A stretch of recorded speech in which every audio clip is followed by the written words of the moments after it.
La ville s'éveille autour de lui, dans l'air hivernal. Une fleur persévérante sort doucement de sa torpeur nocturne, entourée des morts face à leur cœur qui ont cessé de battre depuis bien longtemps. Quelques passagers du monde vivant à ses pieds se perdent dans l'aube claire, à la recherche de réponses à des questions qu'ils ne comprennent pas. Les pétales de la nouvelle venue s'ébrouent dans la rosée. Chacune de ses fibres à lui est aussi empreinte de cette fraîcheur matinale. La lumière s'étend. Ses compagnons sans enveloppe préfèrent l'obscurité. Leur tristesse s'évapore lentement, dans une légère brume, même si chaque molécule du lieu en est empreinte. Ces relents âcres en témoignent. Cette odeur douce amère ne s'est pas dissipée depuis des siècles, laissant un goût terreux. Quelle belle couleur dévoile-t-elle?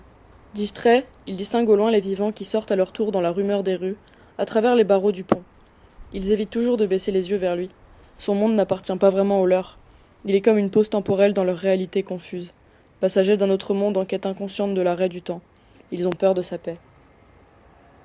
La petite fleur continue doucement son ascension lumineuse. Les lichens épars semblent l'envier un peu. Sa vie est si courte, mais néanmoins si belle. Eux sont condamnés à une éternité reniée. Comme lui, si grand qu'on n'en le remarque plus. Il est comme ces âmes qui l'entourent, invisibles mais tellement présents. Le soleil poursuit sa course.